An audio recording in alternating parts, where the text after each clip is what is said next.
Good evening, mi gente. This is Ray Collazo, and you're watching and listening to the Found in Translation Talk Show, the talk show that shacks truth about politics and today's hottest issue. Thank you so much for joining us. We hope your loved ones are safe and sound during this incredible COVID-19 season. This show is dedicated to all those that are suffering at some level, whether they're grieving for a loved one that has passed away. Want to shout out the incredible NBA star and philanthropist Carl Anthony Towns, who unfortunately lost his dear mother, Jacqueline Cruz Towns, due to this terrible virus. But all those of our friends and family that are affected as caregivers, as loved ones, as people on the front lines. Of course, our episodes are dedicated to those people, our very warm first responders doing God's work for us. Thank you so much for joining us. This is Ray Koyashi, the host of the Found in Translation Talk Show. You know, you're wondering, like, I know with COVID-19, my life is like one big blur. But today's not Thursday. Normally isn't this show on Thursday? But, you know, we got to give you what you want. And when an A-lister reaches out and says, you know what? We need to talk to the gente about what's going on in our community. We got to make a special arrangements. Very proud to have on the show. Great friend to the show, activist, organizer, and really one of our rising leaders of our country, Zoe Colon. Welcome to Found Translation. Hey, Ray. Hello, everyone. Thanks for tuning in. It is great to have you on the show, Zoe. I think, Zoe, you know, I've been talking to you about coming on this show for quite some time. I think about 5 years, 6 years. Almost You were transitioning to Florida and all these wonderful things you're doing for our community. So, right. But all good things like all good things take time. So we're very, very fortunate to have you on the show, Zoe. Thank you for the opportunity. I'm excited. You should be. This is a great show. One of the best in the business. Let people know, Zoe, a little bit about yourself and why you thought this was an important time to share your message and some updates about the community you're serving to our larger audience here on Found in Translation. Sure. So I'm originally from the Bronx. I'm Boricua, born and raised in New York. And, hey. And I transitioned here about 5 years ago now in May. And, you know, since then, it's been, the influx of Puerto Ricans into the Central Florida region, all of the catastrophes and crises that have impacted our community. And so I feel like I was meant to be here in so many different ways, right? I came to do that work with the Hispanic Federation, and I continue to do the work. It's just a really important time in Central Florida. And the fact that I'm from the New Yorican, diaspora, and was surrounded by kind of more acclimated third, fourth generation Puerto Ricans. And then now being here where it's a predominantly newly arrived community, I can see the differences, but I can also see the opportunities. And so I'm really excited to be here. I work for a major university in the region, and I actually work with a predominantly African-American community. And that comes, very natural to me because I grew up in a Black and Latino community, right? We stood together on so many different issues. And so, yeah, so I'm really enjoying being here. And again, I feel like I'm here at the right time. This is a really historical time to be in Central Florida. And I reached out to you because I thought that people should know, right? Whether it be from, people from up north, fellow, folks from the diaspora, mi gente in the Bronx, there's actually a lot of folks from New York, Chicago that have moved here, right? Shout out to my cousin, Billy Negron. He grew up with me in Philly. And he lives in the Deltona area in Volusia County. And there's a whole bunch of Philly people we grew up with that live in Volusia County, in that area, yeah. One of my best friends lives in Deltona. And, she came 1 year before me, and I never thought I'd move to Florida. I never thought I'd leave New York, to tell you the truth. But yeah, I have a ton of friends that have made the transition, that have moved, that have migrated here, not just from Puerto Rico, family members from Puerto Rico, but also from all over the United States. Yeah. So it is a real melting pot here of Boricuas. And one of the things that's important for Zoe, her contribution to the show, is that there's a lot of interest in what's going on in Central Florida, not only with Puerto Ricans and Latinos on the East Coast, but really the political class around the country, because obviously Florida, for so many reasons, is the key for a lot of things in our politics, the elections, the ongoing evolution of the Puerto Rican community in the United States, and so many other things. So there's a lot of myths and a lot lack of understanding around these communities. It's not even all Puerto Rican. That's a whole other part of the conversation that we'll get to as we have these conversations with Central Florida activist Zoe Colon. Zoe, let people know a few of the topics we're going to touch on today, and then we'll delve into the conversation, sort of give people our latest updates on our perspective on this COVID-19 crisis. Sure. So a little bit later, we'll be talking about or sharing our thoughts on El Residente and Congresswoman Ocasio-Cortez, who were on IG last night at about 6 p.m., I believe. And I thought it was great. It was great to hear her speak Spanish. I thought it was actually pretty good. And I also thought it served as a way to introduce a lot of folks on the island who follow El Residente, but not necessarily AOC. So I thought that was a really good, and vice versa. It was interesting. Right. Yeah, I definitely want to get into that with you. Sure. And so we'll be covering that in our Boricua News update segment. And then at the end of the show, you're going to hear Ray and I, sound off on some real topics. But first, our country is still in the midst of the COVID-19 pandemic. It's been several weeks. We're all feeling it, whether you've been directly impacted or not. And it's becoming clear. And, we've heard recently on the national news now, outlets, how this is disproportionately affecting people of color. And so we'll be talking about that as well. Yes. And, I just want to start on a personal level. And I know, Zoe, you're seeing the same thing. I mean, you're in New York originally, and I've spent some time there and have a lot of family and friends there. But our community, and I'm saying, sort of like the Northeast Caribbean Latino community has gotten, especially the Dominican community has gotten terrible. This has been such a terrible scourge, particularly but disproportionately on the minority communities. And we've seen some of the statistics. They're estimating that the majority of people that have gotten sick in New York City proper, in New York State, have been people of color, a disproportionate amount of Latinos. I think we obviously can logically figure out why. We're the ones that have to still go to work, and we're the ones that have the least access to health insurance on many levels, whether you're native born or an immigrant or wherever in that spectrum. And then, so that's something that I think this COVID-19 scourge has exposed a lot of scars that we've been working on as activists for some time around healthcare, around immigration, around workers' rights. That's right. Policy and systemic issues. But now we're seeing what we've been sounding alarm about. These are the consequences. It's literally costing people their lives and their quality of life. And the other thing on sort of the big picture, and I do want to get back to the sort of disparities, which is a very big part of this conversation and what we now need to do to fight for people's health care and other things, is that, my friends, look, I'm not a doctor, I'm not a medical expert, but we're all pretty smart people and we're logical. The reality is, until we have a huge amount, what the exact number is, I'm not sure, but a much bigger testing mechanism in this country, so we know who's well to go to work, who's already had it, where are the hot spots, where can we control it. We ain't going nowhere, fam. And the reality is, look, until there's a vaccine, who's getting on a plane? Who's going to a Calle 13 concert? Sorry, it's probably not going to happen. Or if it happens, you're rolling the dice. So, right.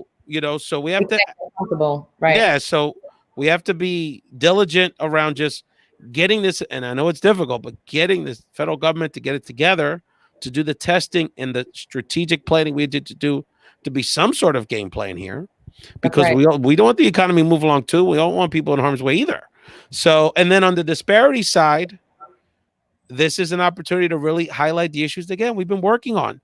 Paid family leave issues, which is a big issue in Florida. Workers' rights. Why we would exclude the immigrant population when all that's going to do is make all of us sicker from healthcare. Mm-hmm. So these are the issues that we have to continue to advocate for. And one of the silver linings we hope is that this puts everyone's eyes on these issues and see how it does impact them. Sometimes when they don't think like it does. Zoe, you're on the front lines. You're in Florida. You've had a very controversial experience with the governor there. Now he thinks wrestling's an essential business, and the response has been very shaky. So tell us what's happening in Florida that we need to know.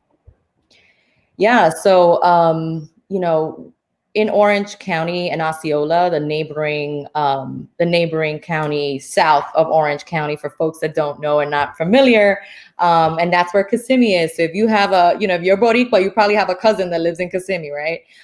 So in Kissimmee and a neighborhood called Azalea Park, which is on the east side of Orange County, also known as the Cimarron Corridor. we're experiencing the highest number of cases, right? So countywide and across those two counties, Latinos are hardest hit, right? So in 32822, which is Azalea Park, we had 66 cases as of, I believe, 2 days ago, which is the highest number of any other zip code. The two that follow with 53 cases each are also predominantly Hispanic. And when you look at Osceola County, which is where Kissimmee is, and this is really the mecca of the newly arrived lower income Puerto Rican community in Kissimmee, and that area code is 34744. And they actually had about, I think it was 75 cases. And so it was even higher than Azalea Park. And so what we're seeing is that it's disproportionately affecting the Puerto Rican and Latino community here in Central Florida. We know that mainstream institutions and government agencies are putting out as much information, and we understand that no one's ready, no one's prepared for this. But a lot of the resources are not offered in Spanish. A lot of the website links, you go to the website, there's no translation. And so we're really looking to see how we can organize, right? And so there's a group of organizations that are looking to develop resource lists. We're planning for a newsletter to go out next week in Spanish and English, targeting those communities, right? In plain language, right, that people can really understand, con el sabor boricua, right, which is really important. We're looking to do some videos, right, and put out some short, video content that people can just, pick up what they need to pick up, mostly about navigating the resources, right? Because the websites are there, the forms are there, right? But it's more about, well, what do you do with this, right? And what are the processes? And if you have a question, who do you call? And so there's a wealth of information out there, but I don't know that it's reaching the people that are most affected. And it's not the first time that this happens, right? This is an ongoing issue. It's so interesting because while the communities vary, a lot of the issues are the same. So one of the things that we're seeing all over the country is, to your point, Zoe, is the Latino community, particularly whether they're newly arrived Puerto Ricans, the Spanish-speaking Latino community has a lack of information. And I brought this up to an African-American reporter in Philadelphia the other day, and they said, well, don't you have Univision and Telemundo? And it's like, well, yes, but there's a lot of information. There's a lot of details. You need to access the resources. And also, a lot of our people are working. They're not able to work from home, most of them. I saw a statistic, only 60% of the Latino community has a job where they can work from home. So they're either unemployed and they're scurrying to hustle, trying to find anything to make some money, or they're working. And so they don't have a lot of time to sit around and watch television. So share with us, what are the kind of resources that people are in need of, and what's the kind of questions you're getting from the community in Central Florida? And to your point about the sectors that folks are working with so we're looking at folks that work in Disney and Universal, at the airport. I believe there was a number 260 of airport workers live in 32822, which is one of the hardest hit in Orange County. So I'm working with Iniciativa Acción Puertorriqueña, Alianza for Progress, SOS by Urbander, Hispanic Federation, and some other organizations to put together a newsletter that we're planning to send out every 2 weeks with the most up-to-date information, but also pairing that up with a landing page so that people can see the most recent information. So for example, today, as I was looking at testing sites, by the way, testing sites are not necessarily in close proximity to the hardest hit communities, right? So we started with the convention center. Again, I know people are not prepared for this. No one's prepared to handle something of this magnitude. But the convention center from Azalea Park is probably 30 to 40 minutes, depending on traffic, right? Yeah, that's not close. I know what you're talking about. There's nothing. And the thing is that the Latino community, Florida in general, right, is spread out. So you've got pockets where I remember when I was organizing there several years ago now, but it hasn't changed that much. Point Siena is like nowhere near anything. And there's a lot of resources, whether there's a big falta mucho public transportation in Central Florida. So there's a lot of, even in normal times, it's hard for a lot of our working people, poor people, the housing crunch to get resources. So there's a lot of challenges. No, absolutely. And so we're looking to, pair this newsletter with some, live kind of updates on our website, on Facebook, using social media outlets to ensure that people know where food pantries are located, where they can get, assistance, with navigating some of those forms. So like Hispanic Federation has a case manager on staff that can potentially help, virtually. We're also really, we're gearing up to making sure that people know what workforce development tools are out there. And, Hispanic Federation is offering English classes virtually, which is amazing. So I started to share that resource. And I think that will continue to happen. I've been in conversation with Career Source Central Florida and some other folks that manage a lot of the workforce development funding.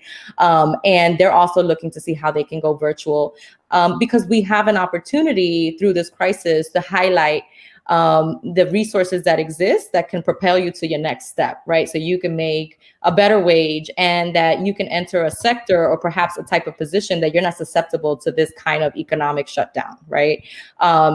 Susceptible to be laid off or to be furloughed or to be, and so I think that's an important next step. So I think first phase is really thinking about basic human needs and how to meet them and how to navigate the various resources out there. And step two, to some extent simultaneous, but the next step is really to connect people to workforce development training programs and make sure that they start thinking about their career development.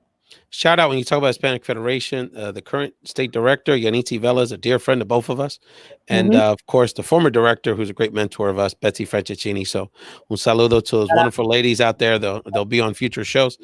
You're listening to Zoe Colon, Found Translation, breaking down the Central Florida story. And she's going to get more into that in the next segment on the show. Zoe, one of the things, talk about exposing the cracks in the system is, and we've talked about this, we've been pretty consistent talking about this in the show, is we want to school people, especially our fam in Florida, is that the Republicans that have dominated state politics over the last several years have really created an unemployment system that's very hard to deal with and produces very little. So, so one of the things that I know on the service side, you and your network are helping people, whether they got to keep calling or making sure they know what the Spanish language phone line or what their rights are or how to access those resources. But on the advocacy side, folks of us are like us, they're a little more fortunate. We need to keep calling on Tallahassee and state government to do the right thing and serve with these people, because there's a lot of people on unemployment that, for no fault of their own, they're being furloughed. The resources are there to keep them going through this crisis, and they can't even many times access the resources because they can't get through. So I know those are issues that dealing with not only federal government, but state government are issues that y'all are engaged in as well. Yeah. And, again, coming from New York and having been born and raised on the mainland, the experience is very different, right? So I'm a native, English speaker. Obviously, I've lived here all my life. And so we have someone who's just arrived, out of desperation at that, from Puerto Rico after Hurricane Maria, for example. They're still trying to adapt, right, to this new home, still, unfamiliar with a lot of the systems and how they work. And so, we can't just kind of use blanket statements to refer to like Puerto Rican needs, right? We're talking about a newly arrived population that has very specific needs. So yes, we have citizenship, we have some things, like immigration that we don't have to deal with, but at the end of the day, we are treated as foreigners, but we don't have to go there right now, but that's a whole other show, right? Oh yeah. And because of the language barrier, and even if you know a little English, like it's not the same, when you have to deal with someone who doesn't speak your language or maybe doesn't understand your experience as a newly arrived person. And so I just want to highlight that's important for us to keep in mind. And also the diaspora, as we think about what we can do to help, in terms of advocacy campaigns and everything, that just remember that there is a difference and that we need to be able to appeal to all of these various like segments of our community, right? So even when we roll out campaigns for elections, we're not always reaching the newly arrived because there's just different needs, right? And so you have folks like myself and people from Chicago, and we're like, yeah, this is what worked in Chicago. Well, guess what? We got to learn what works in Puerto Rico, or maybe we need to learn what works here in Central Florida, because now that this person has arrived here, maybe they're not as concerned with things that happened in Puerto Rico, but more about navigating the system and really understanding the politics here. And so without getting too deeply into that issue, that's what's really concerning here, that there are people that have come out of desperation. They may not have the same resources, educational level, access to a living wage in the way that maybe other waves of Puerto Ricans that have arrived in Central Florida did. And so it's just a different community, particularly after Hurricane Maria. And you're listening to Zoe Colon of Found Translation, breaking it down, what's going on. And she's going to tell us a little bit more about the I-4 story, which is the Latino community in Central Florida, and really just the community in Central Florida, which is really, determines our national politics, but also is just a really important population for the health of the state, for the health of our community nationally, and of course, a big part of the Puerto Rican diaspora. I wanted to shout out, before we get into the next segment of the show, that on the normal Thursday show with my regular co-host Ulay Picarelli, we're going to have on the show Carlos Guevara, who's actually my coworker at Unidos US. He's the director of immigration policy. So we're really going to get a deep dive into how is this whole COVID-19 situation impacting the immigrant population, whether it's those that are incarcerated by ICE, or it's our folks that work in Queens, or live in Queens, or live in Brooklyn that are still working, that are essential, or the farm worker community, which we wouldn't have any food without them at this point. So we're gonna kind of get an update from Carlos around those issues, and another great friend of the show, Ibelis Martinez, who has a healthcare executive background. She's actually lining up some medical experts to give us some updates around, from the perspective of doctors, around how these issues around health disparities in minority communities is impacting this whole COVID-19 situation. So we're gonna have another packed show on Thursday. But on this Tuesday special Sound Off edition with Zoe and Ray, I did want to ask Zoe, the political stuff's interesting. Everyone's always asking about the Puerto Rico's going to vote in Florida next year, Ralph, that kind of thing. Oh God, I can't tell you how many calls I get. How many times you get that text? So just in your, and when you're on the show, we want you to have this sort of regular I-4 story segment. Give us a little bit. Tell us something that give us one thing you'd like us to know around the community that we haven't talked about yet, from the political perspective on organizing this population, thinking about the electoral lens. Sure. So there's now more than 1 million Puerto Ricans in Florida, right? I would say about 45 to 50% of that population is actually in Central Florida. Right, it's the epicenter of the Puerto Rican diaspora, and particularly the newly arrived. And the reason why that's important is because we make a lot of assumptions about our political power, right? And this electorate and how they'll vote, or whether they'll vote or not. But we need to invest in more voter education campaigns that are year-round, year-to-year, because the influx doesn't, the migration pattern doesn't stop, right? For the past 10 years, I would say it's been pretty consistent, particularly, as the fiscal crisis in Puerto Rico kind of blew up in mainstream media, and people, it got to the tipping point, right? And then after Hurricane Maria, I believe we received between 100 to 200,000 Puerto Ricans here in Central Florida. And so, yes, I get a ton of calls. I get folks that are writing their dissertation. I can't tell you how many times. And they're like, hey, we heard that you're involved with the Puerto Rican community. What do you think, right? And that's part of the reason why I wanted to visit your show as often as you'll have me, because we need to talk about these things, and we need to talk about what we're doing right and what needs to get done, so that we are able to confidently say to a reporter, yes, we're going to get all of those folks to vote, right? We're going to get that electorate out to vote. And so, we need to build the infrastructure. We need to be more intentional around reaching the various segments of Puerto Ricans that live here. And so that's part of the work that I am very passionate about, and that, I contribute to. So, it's not a guaranteed vote. I have personally registered voters. It's not an extensive part of what I've done, but I did it.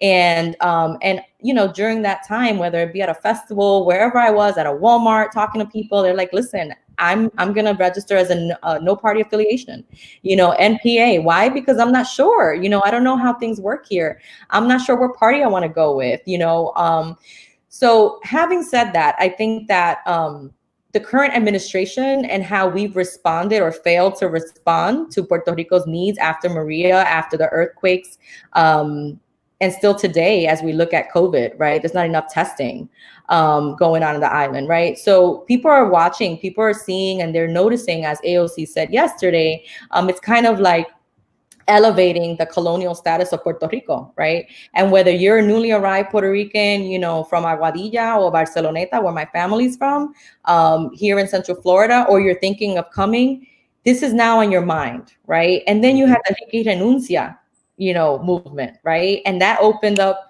just a lot of people's eyes, but also I think mobilized a generation. So I think the young generation mobilize folks that wouldn't ordinarily get involved in advocacy, And so I think that there was this awakening of that conscience in Puerto Rico, but also brought a lot of light to the colonial status and the fact that what exists now just doesn't work. Well, and it also gave our island Puerto Ricans a vehicle to have a unified political agenda that was beyond the political party structure of the island.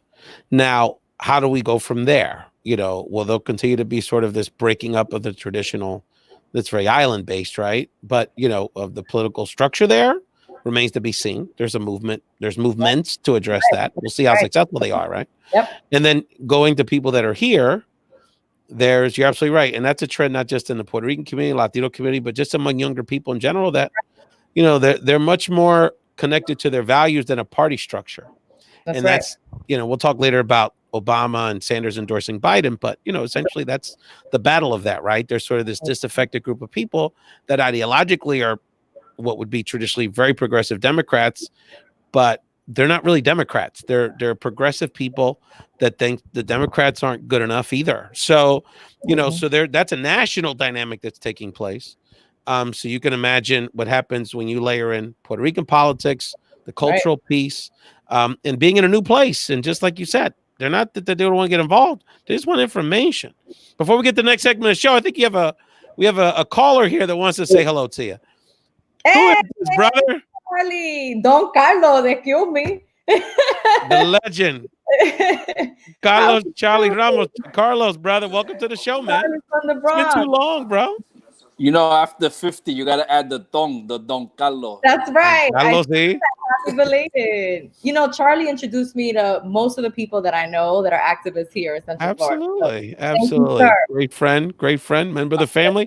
Charlie, I know this conversation I'm about sorry for that. I'm sorry for that introduction. Thank you anyway. Charlie, another great Bronx friend of our Charlie, brother. I know you're enjoying this conversation around how we mobilize our people, brother. It's a big passion of yours as well. Yeah, man. Hold on. I was cooking, man. I'm sorry I was late. I'm learning how to cook, man, now that I got to stay at home.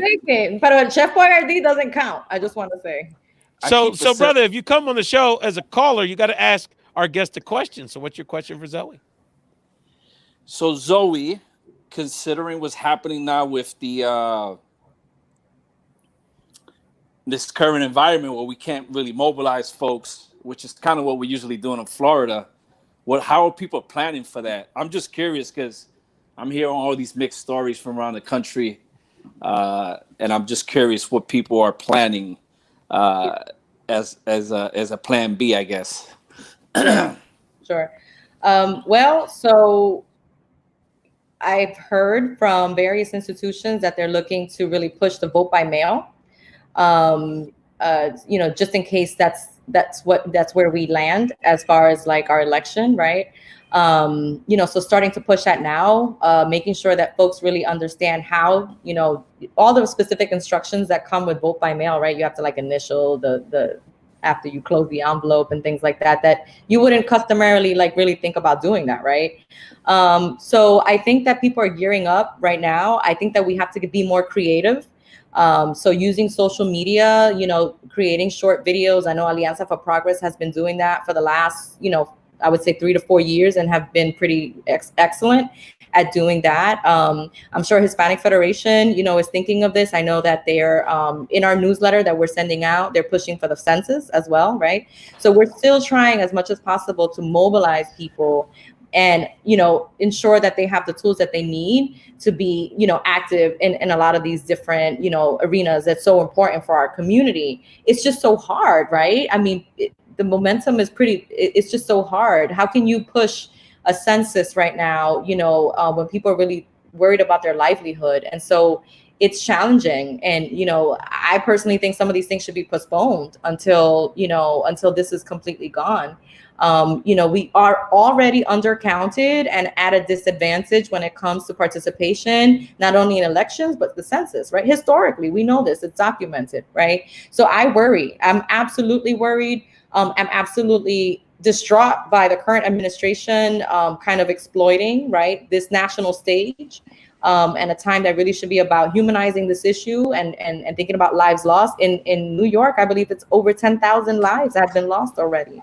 And I believe it was about 36% Hispanic in New York City, in New York. And so, it's a really difficult time to push, but we have to continue to push because we know we're historically undercounted, and we need to inform people about the importance of these campaigns and the election, obviously. Yeah, this is sort of, and Charlie, I actually want to turn the tables on you and ask you a question related to this in a second.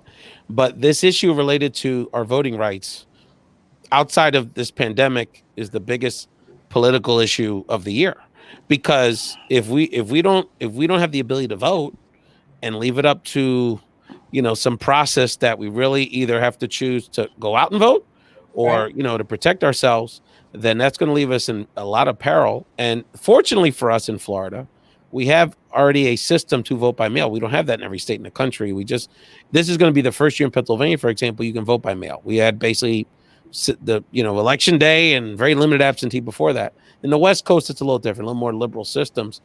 So organizing ourselves to really develop vote by mail campaigns is going to be critical. And I know there's a lot of people having those conversations, but we're going to develop a lot of capacity very quickly. Charlie, you've organized in Florida, you've organized in these kind of communities. So what are your thoughts on this whole situation? Voting rights is going to be critical. Look, even in labor, we're having a hard time because like Georgia and some of these states just set up vote by mail. So we had to set up a call with all our members, which is not, it's expensive, it's a few $1,000s. Well, we had to spend like an hour with them, explaining to them the process, deadline, certain things they need to do. But not everybody has the luxury to spend money to be holding this big town hall convening. So I'm just, it's a little concerning in our community, right? Because if you don't have the resources to educate your members, your community, your constituents, in my case, our members, it's a hurdle, man. And I've got an idea to address the resource question, which we'll get into our sound off. But, the last thing on that, and then we're going to have Zoe help us transition to the next segment, is that, there's a reason this president is saying the vote by mail is fraudulent. There's a reason he's threatening to defund the post office, the U.S. Postal Service. It's because the only mechanism for him to win, you could argue, or one of the main mechanisms is basically to cheat his way, use this epidemic as to his advantage for political gain. And that's the insidiousness of this whole situation. Shout out to our activists in Wisconsin that actually overcame that situation with the progressive judicial candidate winning the state Supreme Court seat the other day. But that election should have never taken place. They could have delayed it a few months. So this issue of voting rights, this is 50 stuff and beyond. We were almost in a suffrage type movement, so we could just have the right to vote in the middle of this pandemic. Charlie, I'm going to put you in the queue. We'll come back, talk a little bit about AOC Residente. To see you. But Zoe, look at my shirt. Look at my shirt. I like that, brother. Se levanta. Love it. Good job, brother. We'll get you back in a second, but Zoe's gonna let people know how they can subscribe to the show, and then we're gonna get into a little Boricua news on this episode of Found Trends. All right. Nice to see you. All right, mi gente. Well, if you didn't know, Found in Translation Talk Show is the longest running independent Latino-led news podcast. So we got to represent, we got to subscribe, we got to support Ray Collazo. We have to support Found in Translation. So look for it on your iTunes, pretty much anywhere that you can subscribe to a podcast. You can actually find Found in Translation Talk Show. So make sure you support, right? We need to support our people. We need to support our issues being highlighted, which is being done here in this show. You can follow Found in Translation on IG, Twitter. The handle is at F as in Frank IT _ talk show. And yeah, support the movement. We need to support our own poderosos.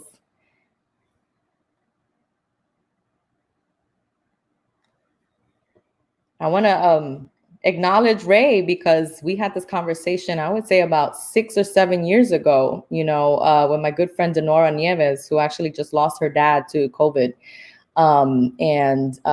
We were thinking, hey, how can we get, women of color, women that have our experiences, Boricuas, she's from Mount Vernon and Yonkers, I'm from the Bronx. How can we get people that look like us, that talk like us, that do a little rolling of the head sometimes, but obviously still very motivated, professional, and interested in issues that impact the Latino community, how do we get those voices heard? How do we elevate those profiles? And so Denora, ended up writing a book, and she has her own podcast. And I remember Denora has a podcast? She does. We need to connect with her. It'd be great to see her. Yeah, she's wonderful. She just lost her dad to COVID. But yeah, I had no idea. I'm sorry. I'm so sorry. Yeah, I wasn't sure if you heard when I mentioned it, but no, I got buzzed off for a second. Sorry. But yeah, I was just giving you props, right? Because you encouraged me to do this way back when, 6 years ago, and I finally had the courage. I just kept getting all these calls and, hey, what do you think about this topic? And I'm like, you know what? Maybe there's a platform where we can talk about this and also document what's happening in Central Florida, because this is truly a historical moment. Very important. Even just the last 5 years, and like I said, precisely when I landed here. So yeah, I mean, I feel really blessed to be part of this. And, even with Hurricane Maria, there was a moment where I thought maybe I might move to Tampa, and something told me, no, you need to stay in Central Florida. And then Hurricane Maria hit, and I was able to help in those relief efforts alongside, again, Iniciativa Acción Puertorriqueña, Alianza for Progress, Hispanic Federation. And there's so many other institutions that I'm forgetting, but I wanna, also kind of mention them, right? Because they're important in this movement. They invest a lot in human resources and funding. And when we have emergencies like this in our community, like what's happening at Azalea Park and Kissimmee right now, we really come together, and that's exactly what we're doing. So no, and shout out to my coworkers who do a lot of that work with you as well, Jared and Catalina. I know your homegirl Catalina Wassemer, who does some great work down there, and the rest of that team. So no, it's definitely a family affair in Central Florida. And thank you again for being a part of the show, Zoe. So when you come on the show, Zoe, we got another segment we're going to have called Boricua News. So this might be real serious stuff. This just might be la cosa la farándula with our people, because we make headlines. It don't matter. So really a coming together of all of that was on Instagram last night, because at the end of the celebrated Puerto Rican rapper and activist has these IG lives. He had the president of Argentina on his show. He had the president of El Salvador. He has other reggaeton guys, other celebrities, other thinkers. And he had AOC on the show, Congressman Alexandria Ocasio-Cortez. So Zoe, it was sort of a fusing of all of our interests. It was an interesting conversation. Just want to get your quick thoughts on their chat last night on IG. Well, I'm a feminist. I'm all about poderosas out there. I think she's fierce. I was happy to see that combination, right? Like we mentioned earlier. And I thought it went really well. I thought that, she brought up they both brought up some really good questions around the colonial status of Puerto Rico, structural inequities, right, in the healthcare system and in testing. They mentioned one point that really stuck with me. My family's from Barceloneta. It's also known as the pharmaceutical town, right? Because Abbott is there, and I think Glaxo is there.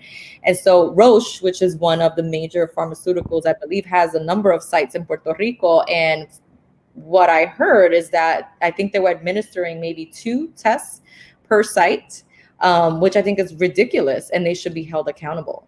So that really not resonated, but stuck with me. And it really kind of highlights the injustices in Puerto Rico, and how, although we have some powers to, for example, like to shut down the airport, right? So shut down, make sure that tourism is still not, happening on the island, while we need it economically. At the same time, we're exposing our people on the island to disease, right? To COVID. And so, it really just speaks to issues like AOC was saying, La Congresita, issues around structural inequities and inequality, and so many issues that have been longstanding that are now kind of like amplified through the current administration, and utter, disregard for our needs, whether it be, after Hurricane Maria and now. And then you can see these big pharmaceutical companies that are not putting in resources into their local community. They don't care about their workers. They're showing, again, another symptom, right, of what's happening for the last, few decades in Puerto Rico, if not longer. So I think I'll stop there. But I thought it was very interesting. It was an interesting conversation, yeah. And I encourage people. I'm sure it's online somewhere to watch it. Look, I mean, obviously we're biased. We come from a certain political persuasion, a certain background, but I think on some level, first of all, it really highlighted Puerto Rican excellence. Not only these are people that are successful, whether you agree with them or not, these are brilliant people. And I got to give, I'm sorry? And they're so different, which I love. And they're very different, right? It's very different in every way, right? So the two sides of the Puerto Rican coin in a lot of ways, right? And so what was also interesting about it was that, and I got to give Rene a lot of props because he brought on, and he had people on his phone. It was a little clunky, but my point is that the gentleman that brought up that issue about Barceloneta was a scientist who's been getting a lot of attention in the media, who's a Puerto Rican scientist at Yale. And, then Manuel Natal, who's a political figure in Puerto Rico, very sharp guy, Cornell graduate, another Ivy League Puerto Rican, bilingual, very sharp, progressive mind, rising star politically in our community. And he got to ask a question. And I think it does bring a point that it was sort of an introduction of, it's almost like, you have two friends. These worlds. Yeah, that you get along with, but they're very different and they don't know each other. And then y'all go get a drink and it's like, oh, this is cool. This clicked. Right. So Charlie, I know you're a fan of Residente and AOC. Wanted to get your thoughts on the meeting of the minds last night, which was very interesting. Mm-hmm. Do you guys hear me? Because for some reason I keep. We hear you fine, brother. We hear you fine. We hear you fine. You hear you fine. Did you watch it last night? It must be me. I feel like You're fine, brother. You're fine. I feel like I'm back in the hood. I hear echoes. Your mind's playing tricks on you, my friend. The project. Anyway, talk to us about AOC Residente. Did you catch it last night? I thought it was good. The only thing I felt like I wish it would have been a little long. Yeah. Because 30 minutes is not a lot. Yeah. Especially when you start getting to these conversations. So that's probably that's the one thing I felt like it would have been just because, and she's very smart, right? Like just on her feet, which is great. I'm glad she's practicing her Spanish better. I think the one thing that she highlighted, which I thought was interesting, I didn't really give it much thought, just historically, how colonizers many times bring diseases with them, right? That has a tremendous impact on the population, right? Yeah. Whether it happened to the Tainos or the African Americans in Puerto Rico. So, that's one thing that kind of stood out. I also feel like the more that everything's happening, especially with Puerto Rico, it's been like tragedy after tragedy. One part of me also says, like, I feel like we got to essentially re-educate our entire country from the beginning, right? Like everything our people have gone through, because our school systems, they are not designed to teach that, right?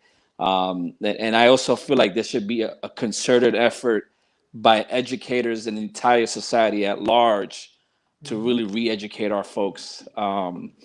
So anyway, but I think AOC definitely highlighted a lot of good points, and it's good to see Presidente bringing in all these world leaders who have, different perspectives from wherever they're from.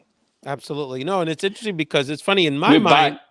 I think all Puerto Ricans know each other. And it was interesting because you could tell they don't really know each other, even though they have a lot of similarities, right? But it was interesting how he really saw it as a responsibility to introduce his crowd to her in that way, in that kind of, and he has a lot of Latin American people, not just Puerto Ricans, that are watching and listening, and they had questions and they were interested because she is sort of, depending on what media you consume, she's either a beloved, rising Latina goddess, or she's an evil witch. So it's kind of like a lot of people, I think, want to know what's the real story and what's like who she is as a person. So that was interesting. It also highlights the importance of, Congress in making decisions in the interest of Puerto Rico or not, right? And so I think that was really clever of him. They're very different people, and I hope that he continues to bring either other congresista, but also I think bridging those two worlds, right? Like Puerto Ricans on the island and the diaspora. Sometimes nosotros nos matamos, peleando, advocating, right? For Puerto Ricans on the island, but we're yet so disconnected from the interests and the priorities of people on the island.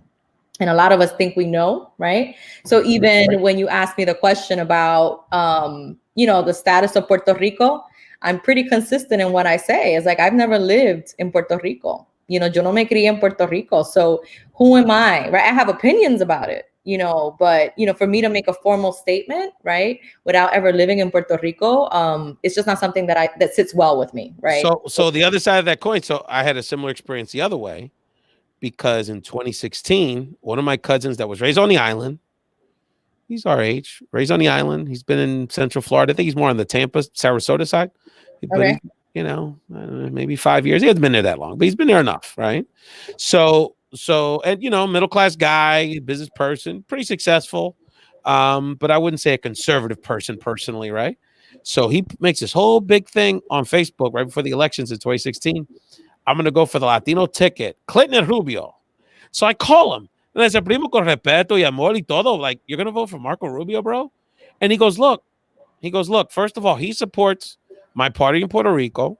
He's you know, he's PNP, my cousin, right? Doesn't make him an evil person. He's PNP.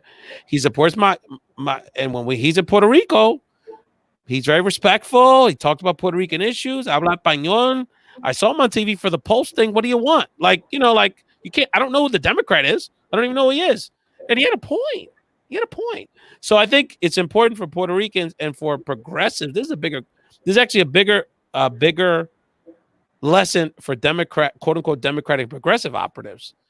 That just because, you know, you dance bachata doesn't mean you understand our community. And, you know, and even look, as Puerto Ricans, we're educating ourselves about how do we engage our own people. These are our family members, our blood. So imagine some person that pretends to be some even Latino operative, or you got to live the lyrics and you got to listen to our folks. You got to respect. Look, we got, and we'll have other episodes to talk about this, how do we penetrate this evangelical conservative church culture in our community in Florida? Listen, especially in Florida. I know it's another show, but I'm just saying, like, but we got to be respectful of people's religiosity. No, absolutely. Because when people get here, those are some of the first people that help them. So we gotta. It's a tough conversation for me. That was a learning curve for me, right? Because I was coming from a very progressive blue state with a ton of resources for basic human needs and just all this infrastructure around Latino-led nonprofits, right? And a progressive agenda for the most part. And there were a lot of learning curves, you know, coming to the South. But one of the ones that hit me the hardest was how to engage a community that thinks so differently, right? And that has different priorities. And oftentimes the first point of contact or the first institutional relationship that our newly arrived community has is with faith organizations, you know, whether it be evangelical, it's more evangelical than it is Catholic, right? In this community. Big time. And so, and yes, they are, you know, many are pushing a very conservative agenda. But when you break down the issues, the division is really around abortion, you know? That's and so, yeah. And so your average Latino, the LGBT issue is sort of fading away. You know, that's kind of left the station. And también, y mira, pasó, when Pulse happened here, it opened up a lot of eyes, right? And I think, you know, to some extent, people, you know, really could sympathize and empathize with that experience being from Central Florida. Y right? la falta de respeto a Ricky Martin during the Ricky Renuncia stuff. That was another nail in that coffin. That's right. Yeah. And actually a lot of that movement, so it was that, right? And then there was also like the group La Feminista that came out to talk about, you know, domestic violence, you know, gender violence. And so I want to give a shout out to them, you know, because you know, females, you know, on the front lines, in addition to the artists and people that came out. So Shirley Santos, one of our great Puerto Rican leaders, yo creo, I mean, just a tremendous woman, one of our great public school teachers in New Jersey, a great friend. But just so you know, there's a lot of progressives hiding in those conservative churches. We know, girl, we know. There's no doubt about it. We know that, but we got to address these issues. Maybe some people can help us to be the moles here. So what else Shirley got to say? Shirley, you need to jump on, but they're not a majority. They just think a little different. No, absolutely. But the issue is that 15-20% of our community that votes the other way, really not because they like Trump, but just because their pastors told them you got to protect the babies, is why we lose Florida. I'm just keeping it real. So we have to have these conversations and be honest about it and say, look, you know, we certainly are very sympathetic. We're sympathetic to that. You know, now white progressives say they're wrong, forget about them and write them off. It's like, hey, it's our community. We got to be respectful and we got to have a conversation. We have to have a lot of conversations. So, so that's what's going on there. At the end of the day, it's knowing that, right? Whether we agree with it or not, it's knowing that. It's knowing that if you want to reach that population, you know, there's no one blanket way to do it. right? That we have to establish relationships that are respectful, mutually respectful, and that, you know, we can still come to agreement about issues, you know, around, you know, economic, you know, mobility in our community, you know, raising the minimum salary, some issues that really impact our communities, that have less to do with the politics of some of the more kind of controversial issues. So there are spaces, and I think there's opportunities to do that. But again, you have a lot of progressive folks that are coming from other parts of the country that think there's one way to address this, right? And that's to be kind of fiercely, you know, radical around these issues, and it just doesn't work with everybody. The progressive, you know, God love them, there are people, but the progressive intelligentsia is just got a blind spot with this issue. In terms, I'm saying they were wrong in terms of the policy, and I'm not just saying that a lot of this is masked in the misogyny and I know that, but we have to meet people where they're at. That's and right. This conversation, look, and it's outside the Latino piece, it's a bigger issue. This chunk of, you know, there's a chunk of white women in this country that are Democrats, but they're Catholic, they're Christian, and, you know, this issue creates that schism, and we need to do a better job, you know. And I'm saying I have the answer because it's one way or another in a way, right? But on some level, we got to make them feel included and say, look, we respect your spiritual perspective, and a lot of us personally believe that. And me and my wife, you know, we live a pro-life lifestyle. That's our choice. That's her choice. I respect that. But we have to say this is not a spiritual difference. This is a policy difference, and not have this antagonistic thing. Well, if you're not with abortion rights 100%, you're a sexist. You know, and I'm not saying it's easy, but there's got to be a better way to have this conversation. You're listening to Zoe Colon and Rico Yasa. We're sounding off here, and let's just get into it. Yeah. The last segment of the show. Charlie, he's going to help me with my sound, one of my sound off. He'll come back in a second. Zoe's got two, a very serious one, and then you're going to get the last word with a funny one. But Zoe has a sound off she wants to share. So on the sound off edition of the show, we're just going to give our guests, in this case Zoe, a minute or two to just break down what's on their mind and get in a little conversation about it. So Zoe Colon, the floor is yours. You get the first sound off today. Well, this is my first one, so I'm not sure how to do this, but I wanted to highlight the fact that a lot of our women and, you know, just in general, irrespective of gender identity, are susceptible to increased violence because of the circumstances right now during COVID. So we know that, you know, 1 in 4 women, you know, are experiencing some type of domestic violence, whether it be verbal, emotional abuse, and that, you know, this is compounded by the fact that people are in a household together. And so I think that, you know, as you're doing your work, just think about providing some resources, exactly what Ray's doing right now, right? You know, hotline information. Please know that also it takes about, I think it was an average of 6 to 8 times before people actually leave, you know, domestic violence situations. And so it's yes, we should give information, but we should be very responsible in making sure that they seek the help that they need from a professional. And so, you know, making these kinds of referrals are really important. The other piece of this is that children are home.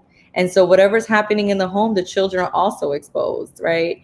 And so, you know, I'm not sure if folks will, if government will be lenient with this, but, you know, if they arrive, you know, 911 call and they arrive to the home and children have been exposed to this kind of abuse, oftentimes parents and most often, you know, the mother or the head of the household or the more proactive is actually accused of negligence, right? So if you could, you know, just keep in mind that yes, we have the funny memes, and yes, there's, you know, all these really funny, you know, references to couples wanting to really, you know, grab each other. Yeah, and but there's a part of it that's not funny. There's no question about that. So this is the part that I wanted to sound off about, and again, remembering that that these issues really should be handled by professionals, because women are, in general, you know, folks that are in these types of relationships are more likely to be victims of a homicide once the person knows that they're intending to leave. So this is not something you'd be like, mira, fulana, I know that this is happening, you know, let me help you. No, it really should be in the hands of a professional. So just wanted to stress that because we want to help our community, but, you know, sometimes we put them at higher risk. No, and Zoe, thank you so much. We do what we can to highlight this issue on our show. Christina Vega, who I'm putting her comments, who's in the chat, who's also a regular contributor to the show, has her own support group, an organization in Philadelphia to support Latinas who are domestic violence survivors. So we Love Shouldn't Hurt campaign is one of the campaigns we always support here on the show. The hotline for people listening to the audio version of the show is 1-800-422-4453,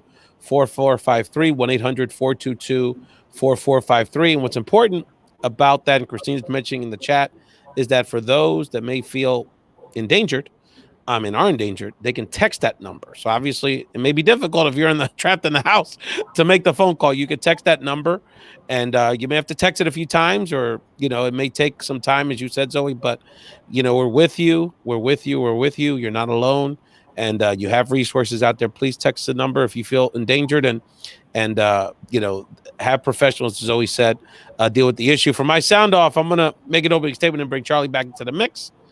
So, Charlie, we got to talk for a second about the fact that, there's a lot of interesting conversation happening. My reception is really bad. All right, we'll do the best we can, bro. This is my sound off anyway. I'll just get you contribute how you can. But that it's, Obama has endorsed Biden. Sanders has endorsed Biden. So there has been a real coalescing of the Democratic Party. And on one hand, essentially, this is what the voters said they wanted. They wanted Obama's ghost. That's essentially what they said they wanted. They didn't necessarily vote for the guy that ran the best campaign or inspired people or was the most moderate or most liberal. They voted for the guy that was closest to what they feel like was winnable, literally and figuratively, Obama's ghost and Vice President Biden. And so, while the more progressive folks like us, Charlie, you and I don't want to speak for Zoe, feel like we could have done better. It is what it is. The voters decided that. And we have to be able to move on. And I give Sanders credit for moving on today, or this week. So the question I have, Charlie, is, or the sound off I have, is that Biden, we got Florida leaders here, we got Puerto Rican leaders that have worked in Florida and throughout the diaspora. You can't win this election without Puerto Ricans in Florida and Pennsylvania, and probably not Wisconsin. Let's not forget about Boricuas up in Milwaukee, who could make a difference in a very tight 5,000-10,000 vote election. Our love ain't free. What does it say? Love don't pay the rent. So what I want to see Vice President Biden, con respeto, and I said it on the show, I grew up a half hour from Delaware. I grew up walking in Puerto Rican Day parades Biden was in Wilmington, Delaware when I was a kid, okay? So we got a lot of love for that community. We know you've been with us for a long time. But I need to see not just, they can vote if they want to be a state or disaster relief or very basic things. I want to see the Jones Act elimination on the table now.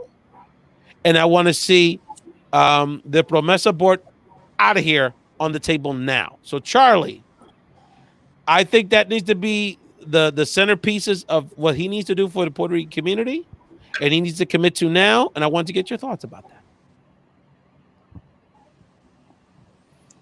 I feel like they have to make sure they engage our community, not just those here in the diaspora, but those in Puerto Rico who are still suffering. The last 2 or 3 years, our community have been able to kind of, I was in Puerto Rico, I don't know, like a month after the Hurricane Maria hit. And I remember just being like a week without any power. And I was getting like frustrated, right? And then in my mind, I had to like sit back and I said, man, I'm complaining. And it's only been a week. People have been months without no power, without no electricity, etc. And, they had to get vulnerable to really get through that, because it definitely, your anxiety level gets to another level. I definitely believe that Biden needs to reach out to AOC. I know he hasn't done that yet, I hear. He definitely has to reach out to all the Puerto Rican leaders and really try to get our input and don't wait till the last minute, because honestly, it's not guaranteed. And our brothers are not just all Democrats; they're all over the place. So those are my quick thoughts there. No question. And Zoe, I'm we'll sorry, have another. The reception is bad, dude. It's okay. Don't worry about it. I just want to add to that yes. he really can't expect to be able to ride, Obama's coattail so easily with the Latino community, right?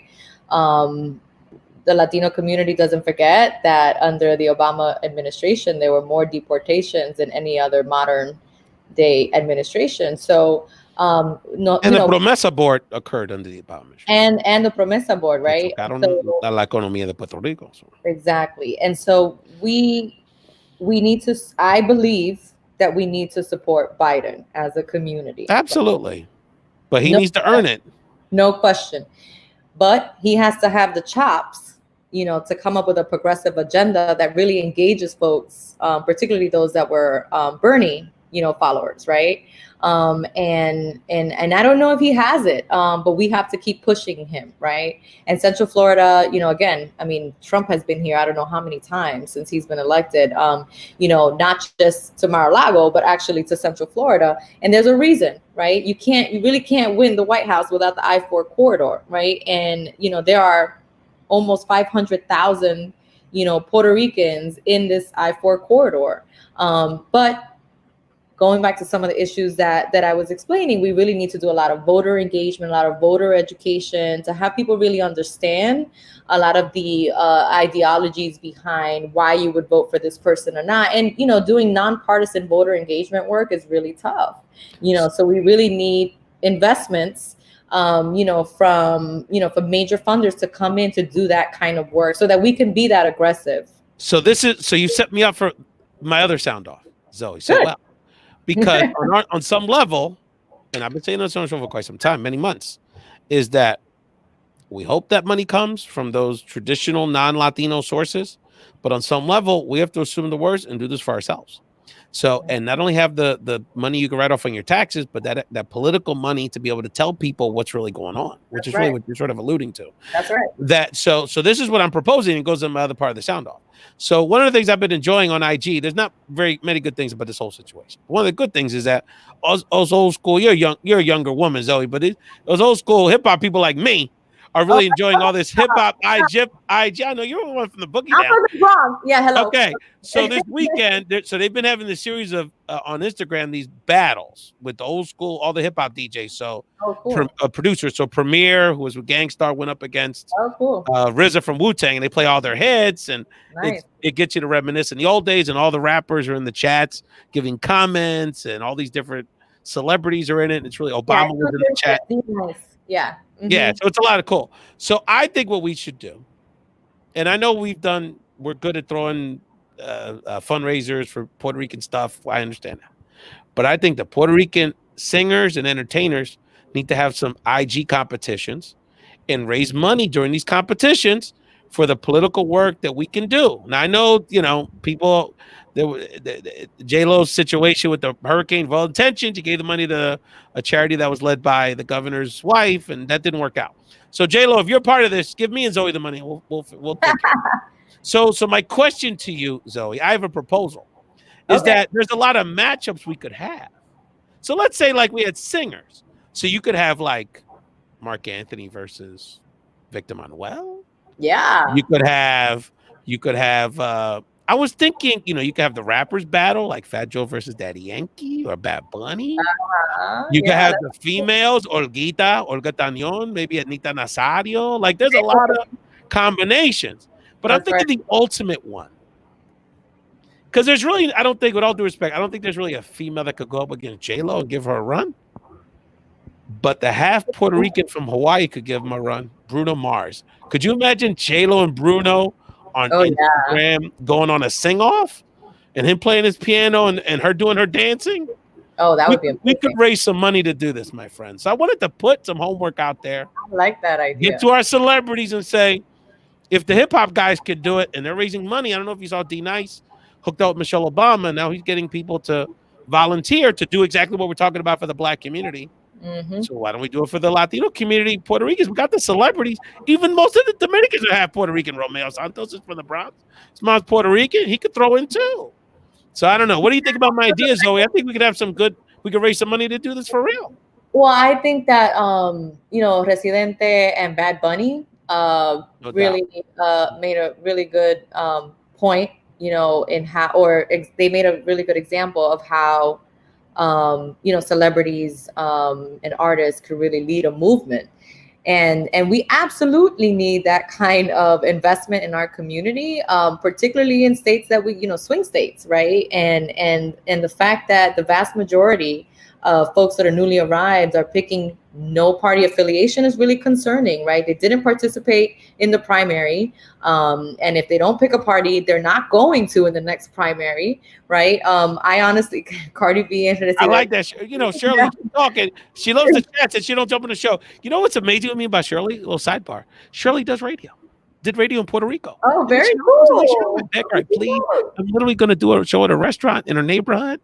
Come on, Shirley, get on here, girl. Let's do this. But anyway, excellent comment as always. No, I think Bad Bunny and Residente really blew it out the park, right? Obviously, Ricky Martin también, but just to have that level of celebrity come together to invest in work that can actually help people understand our system. The nonpartisan work is important, but people have questions. You go to La Señora in Fancy Fruit, which is a popular place here to buy your groceries, and you try to engage that person in a conversation about voting and the importance of registering and actually getting out the vote. And they have questions, genuine questions about who to vote for and why. And we can't answer those when we're doing nonpartisan work. And so we really do need, one, to continue to invest in the nonpartisan work. We need year-round and continuous voter education. It can't stop. People just parachute in. We have to organize it. We have to show people, if our organizations, whatever hat we're wearing, partisan, nonpartisan, party, advocacy group, if we're not advocating for people's issues outside the election cycles, why should they listen to us, honestly? We have almost 2 weeks of early voting. 2 weeks of early voting in Florida, right? It's nice. And I can tell you that I didn't see a push for early voting in the Latino community until maybe 2 or 3 days before. Yeah, I know. Yeah. It's embarrassing. And then when we don't do it, it's our fault, right? And this is me who's quasi connected to organizations doing this. What about the person that, the Lyft driver, la cajera in Walmart, they're not getting this information, and we have to be able to push. Zoe, you got any, are you going to do your last sound off, or going to leave it for another day? We can leave it for another day. Okay, sounds good. So, hey, Zoe, I said, we'll keep it short. We'll do 35, 40 minutes. And now we're 10 minutes in. We still got the comments coming. The crowd's only getting bigger. My homegirl, Madeline Villanueva, is questioning my analogy. Madeline, I'll clean it up. We'll get into it another time. But Madeline is, I like this one.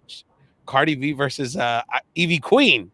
La caballota, yeah. I like that. I tell you, you got the juices flowing. We got to keep get the musicians to do. Well, Zoe, my friend, you'll definitely be back. This was a great show. Hopefully, this is the beginning of not only you coming back on the show, but you certainly need your own platform, and we'll do whatever we can to support you. Thank you for joining Found in Translation. You sounded off, and you kept it moving. And thank you so much for joining the show. Appreciate your family for watching the show. Unlike the COVID, which we need to crest and go down, the ratings are going up as we're signing off. More people are watching now than they were an hour ago. So we really appreciate this great conversation. A lot of great leaders in their own right who are leaving comments, like Chrissy and Shirley and others in the chat. And we'll see you all on Thursday on Found in Translation. Thank you.